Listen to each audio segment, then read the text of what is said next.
Hello students, आज का जो टॉपिक है वो है retiring a bill under rebate.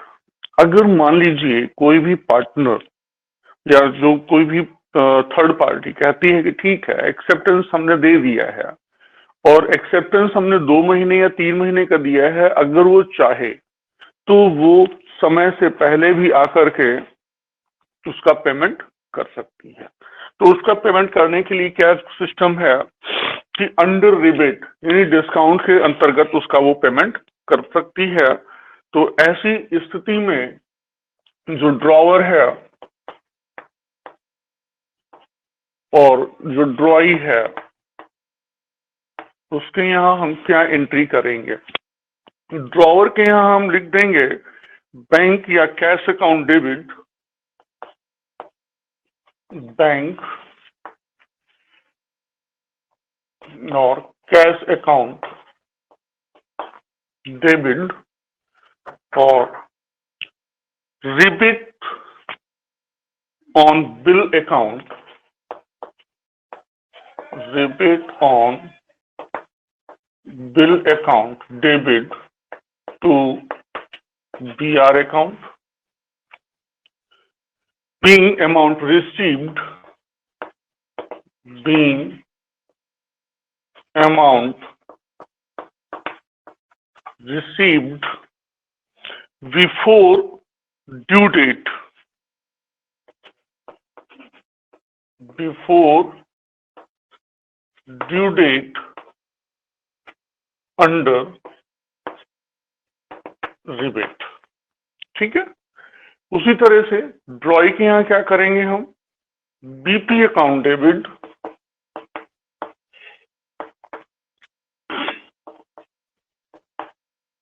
To cash और bank account to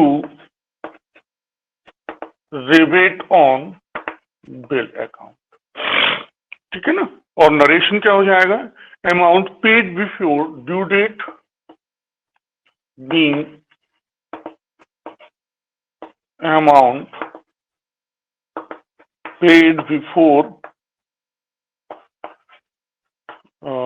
due date under rebate.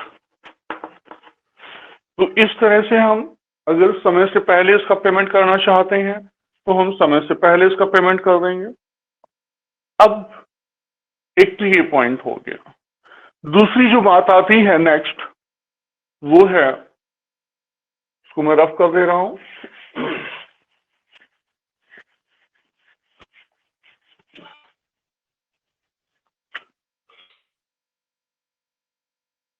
अलग अलग होती है। अब जो सिचुएशन आ रही है कि वो बिल का पेमेंट नहीं कर पा रहे हैं, अर्थ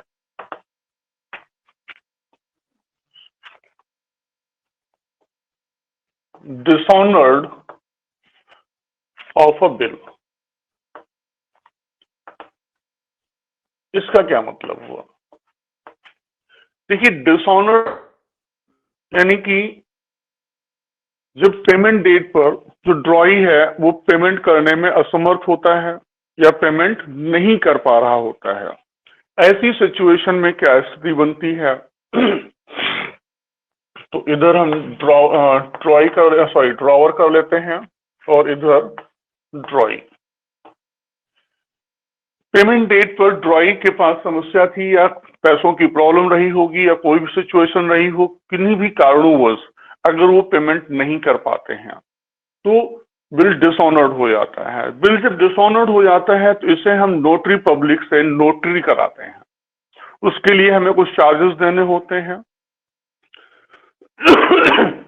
या फिर ड्रॉई पेमेंट करने में असमर्थ होता है तो कहता है कि नहीं, हमारा बिल कैंसिल कर दिया जाए, तो बिल कैंसिल हो जाता है और नया बिल उस पर लिख दिया जाएगा। लेकिन यहाँ पर क्या हो रहा है, बिल का पेमेंट नहीं हो रहा है, अभी रिक्वेस्ट नहीं हो रही है, वो पेमेंट टाइम पर उस बिल का पेमेंट करने में असमर्थ था, उसने पेमेंट किया ही नहीं।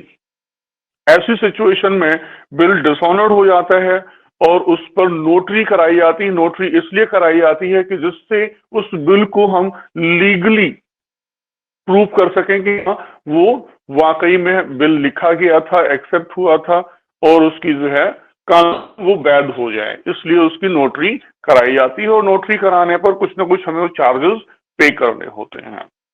अब नोटरी में क्या कंडीशन आती है, क्योंकि ड्रॉवर बिल को कई तरह से यूज करता है, यानी 4 कंडीशंस होती हैं यूज करने की। उन चारों कंडीशंस में अगर बिल डिसऑनर्ड होता है तो एंट्री क्या हो जाएगी। पहली condition,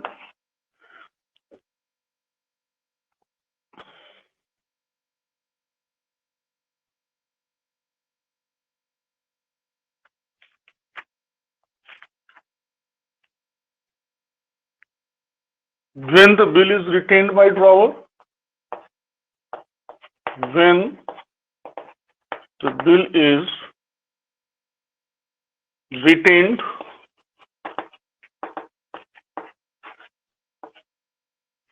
by drawer on due date,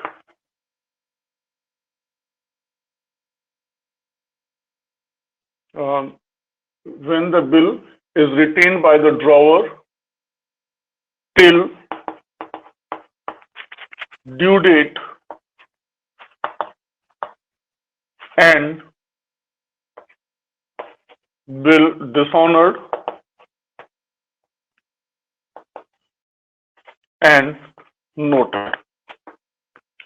यानी कि बिल ड्रॉवर के पास था और ड्यू डेट पर बिल डिसऑनर्ड हो गया, बिल डिसऑनर्ड एंड नोटेड, और उसकी नोटरी कराई गई। तो ड्रॉवर के यहाँ क्या होगी एंट्री, ड्रॉवर के यहाँ जो एंट्री हो जाएगी वो होगी ड्रॉई। हर कंडीशन में हम क्या करेंगे, सबसे पहले ड्रॉई को डेबिट करेंगे। किस अमाउंट से, बिल प्लस नोटिंग चार्जेस के अमाउंट से, टू बीआर अकाउंट। ये किस अमाउंट से होगा, ये बिल के अमाउंट से होगा। और टू कैश अकाउंट, ये होगा नोटिंग चार्जेस के अमाउंट से, being bill dishonored on due date and noting charges paid। क्योंकि बिल इन्हीं के पास था, नोटरी कौन कराएगा, ड्रॉवर कराएगा, तो ड्रॉवर पे कर रहे हैं तो कैश में दिखाया जाएगा। ड्रॉई के यहाँ क्या हो जाएगी entry, bills payable account debit, noting charges account debit, और टू इनके यहाँ हर कंडीशन में क्रेडिट कौन होगा, ड्रॉवर होगा, to drawer, being bill dishonored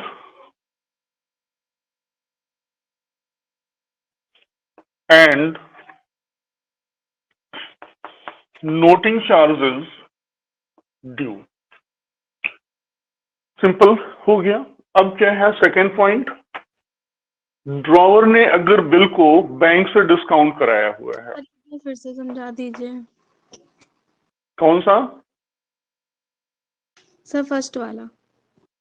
हाँ, पहली जो सिचुएशन थी कि अगर ड्रॉवर बिल को अपने पास रखता है मैच्योरिटी डेट तक, ठीक है ना, और बिल का पेमेंट नहीं होता है और उसे उसकी नोटरी करानी पड़ती है, ऐसी सिचुएशन में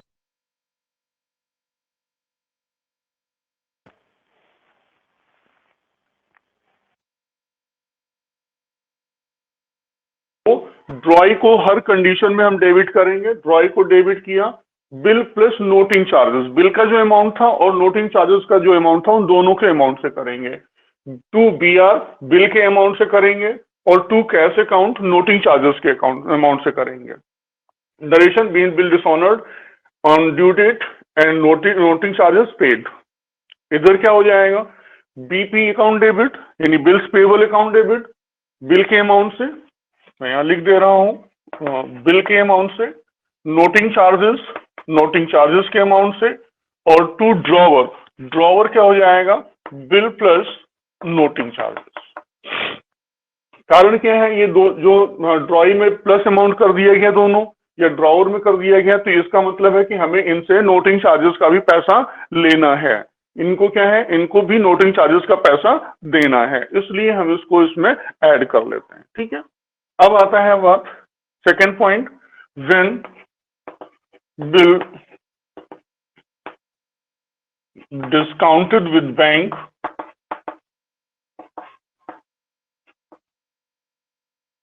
and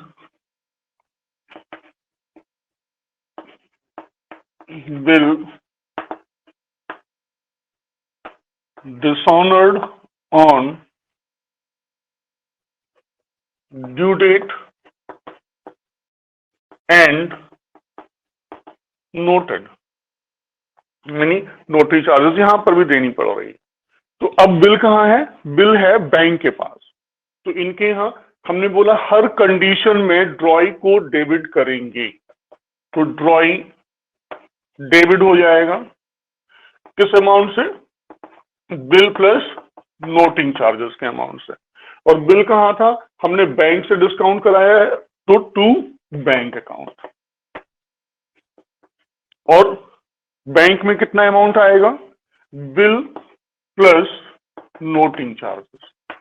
क्योंकि बिल किसके पास था, बैंक के पास था, तो इसको नोटरी कौन कराएगा, बैंक कराएगा, इसलिए बैंक में भी हम उस अमाउंट को ऐड कर लेंगे। Being bill dishonoured and noted. इनके यहां क्या होगा, इनके यहां कंडीशन, इन्होंने कुछ भी किया हो, इनके यहां सिर्फ यही एंट्री होगी, तो हम यहां पर लिख देंगे एज अबव,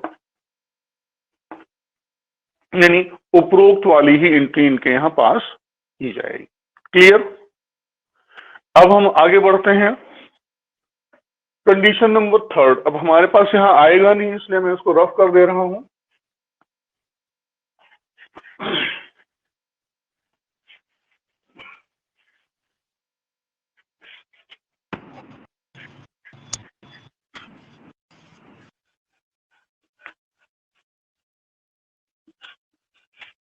क्या हो जाएगा इनके यहां, थर्ड कंडीशन क्या है, when bill endorsed to endorsee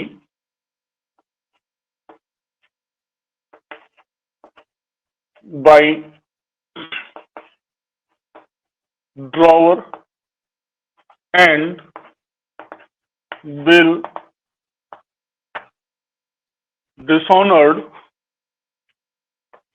on due date and noted। Bill कहां है, बिल को ड्रॉवर ने इंडोर्सी को इंडोर्स कर दिया, यानी थर्ड पार्टी को उसने बेच दिया था। अब सिचुएशन क्या बन रही है कि जो नोटिंग चार्जेस है उसका पेमेंट कौन कर रहा है, वो इंडोर्सी कर रहा है। तो यहां पर जो एंट्री होगी, इसमें भी हमने क्या बोला, हर कंडीशन में ड्रॉई को डेबिट करेंगे, तो यहां पर भी हम ड्रॉई को डेबिट कर दीजिए किस अमाउंट से, बिल प्लस नोटिंग चार्जेस के अमाउंट से। और बिल कहां है, इंडोर्सी के पास, तो इंडोर्सी जो भी होगा उसका नाम लिखेंगे यहां पे, हम अभी पर इंडोर्सी का यूज कर रहे हैं, इंडोर्सी। और इसमें भी अमाउंट कितना हो जाएगा, बिल प्लस नोटिंग चार्ज। क्योंकि नोटिंग चार्ज किसने पे किया है, यहाँ पे इंडोर्सी ने पे किया है, तो इंडोर्सी में इसलिए शामिल कर रहे हैं क्योंकि इंडोर्सी को एक बिल और नोटिंग चार्ज दोनों पैसा वो हमसे वसूल करेगा, इसलिए दोनों को उसमें हम इंक्लूड कर लेंगे। Being bill dishonored on due date and noted। और ड्रॉई के यहां हर कंडीशन में वही एक एंट्री होनी, यानी यही एंट्री हो जाएगी, bills account debit, noting charges account debit, to drawer और नरेशन यही रहेगा। ठीक है, अब कंडीशन बनती है फोर्थ कंडीशन कौन सी? When bill sent to the bank for collection and bill dishonored on due date and noted। यानी बिल हमने बैंक में भेजा है कलेक्शन के लिए और वो डिसऑनर हो जाता है, नोटरी चार्ज देना पड़ेगा। कौन देगा? वो हमारी बैंक देगी, क्योंकि वो हमारे बिहाफ पर दे रही है। ठीक है, तो अब इनके यहाँ एंट्री क्या करेंगे हम? यहाँ फिर वही drawee debit bill plus noting charges से, और to bills for collection account और to bank account.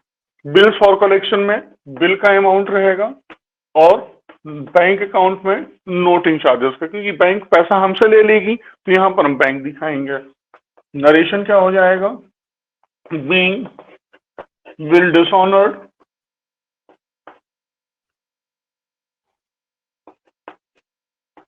And noted. ठीक है, बिल डिसऑनर्ड हो गया और नोटिंग चार्ज पे हो गया है, और यहां पर as above,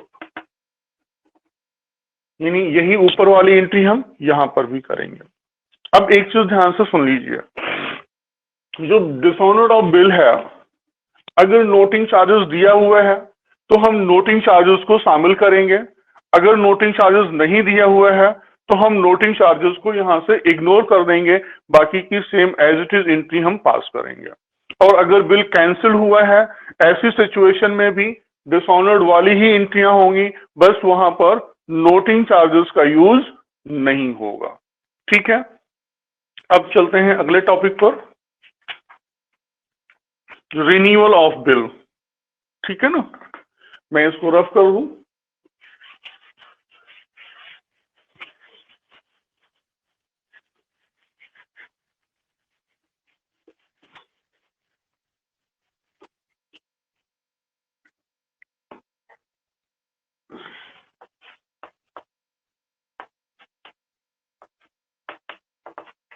renewal of bill.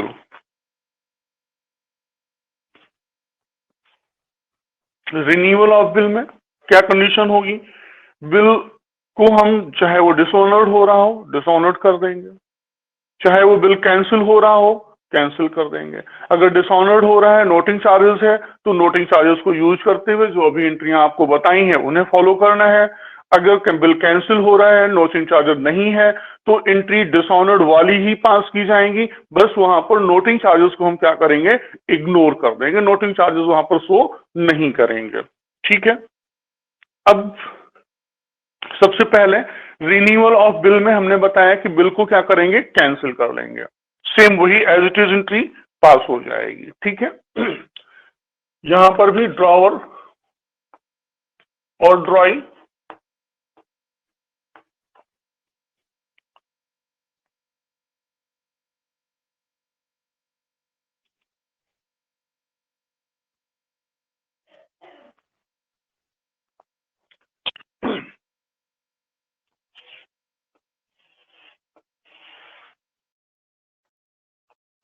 पहली कंडीशन,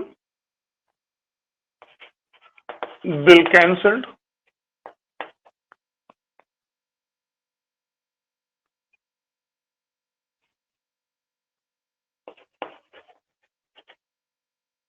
जब हम बिल कैंसिल करेंगे, बिल कैंसिल करने पर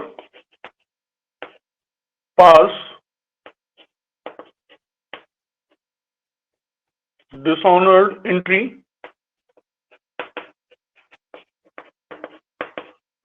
विदाउट नोटिंग चार्ज, ये यहां पर भी वही चीज हो जाएगी, पास डिसऑनर्ड एंट्री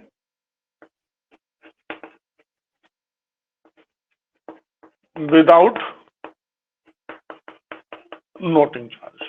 ठीक है ना, हर कंडीशन में, चाहे जिस कंडीशन में बिल रहा हो, चाहे वो बिल अपने पास उन्होंने रखा हो, चाहे वो बिल को उन्होंने डिस्काउंट करा रखा हो, चाहे बिल को उन्होंने इंडोर्स कर रखा हो, या बिल को कलेक्शन के लिए बैंक में भेजा हो, वो सारी एज ए सिचुएशन वही एंट्रियां हम पास कर लेंगे।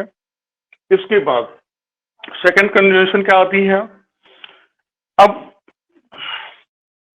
इंटरेस्ट की, क्योंकि कोई भी व्यक्ति बिल को कैंसिल तभी करेगा जब उसको उस पर एक्स्ट्रा कुछ मिलने के चांसेस होंगे, तो इंटरेस्ट आता है, वहां पर क्या आएगा, इंटरेस्ट आता है।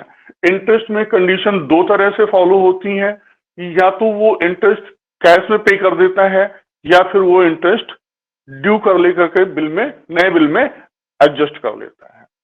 तो यहां पर जो एक कंडीशन है, when amount of interest paid in cash, अगर इन्होंने कैश में इसको पे कर लिया है तो इनके यहाँ क्या एंट्री हो जाएगी, इनके यहाँ एंट्री हो जाएगी cash account debit to interest account, being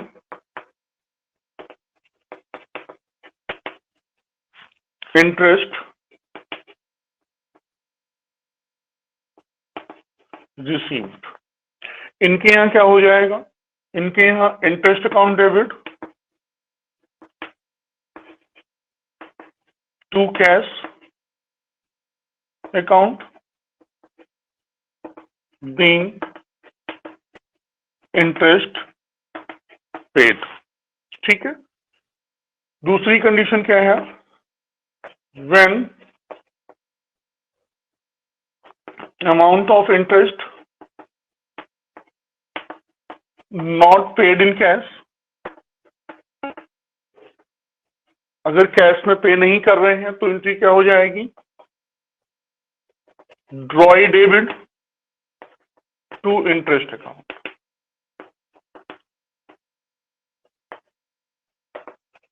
being interest due हो जाएगा। और इनके यहां भी वही interest account debit to drawer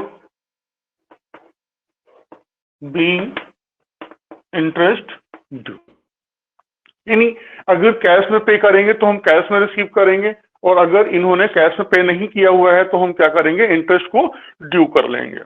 ठीक है, इसके बाद एक एंट्री और होनी है, वो क्या होनी है कि नया बिल, ये लिखेंगे और फिर नया बिल एक्सेप्ट होगा। तो नए बिल में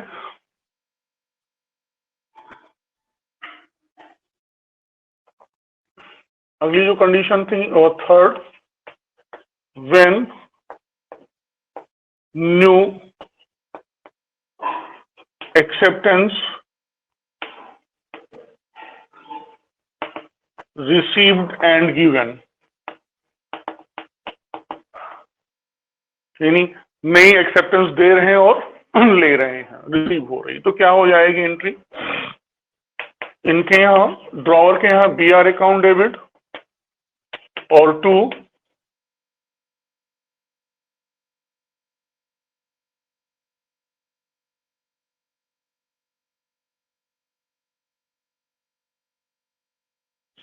हेलो, तो यहाँ पर अगर हमें इंटरेस्ट रिसीव हो गया है कैश में तो हम कैश उसमें शामिल, बिल में शामिल नहीं करेंगे, अगर नहीं मिला है तो हम बिल में शामिल कर लेंगे और बिल एक्सेप्ट हो जाएगा, बीइंग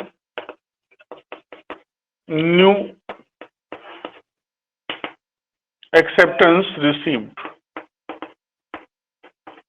और इधर drawer debit to BP account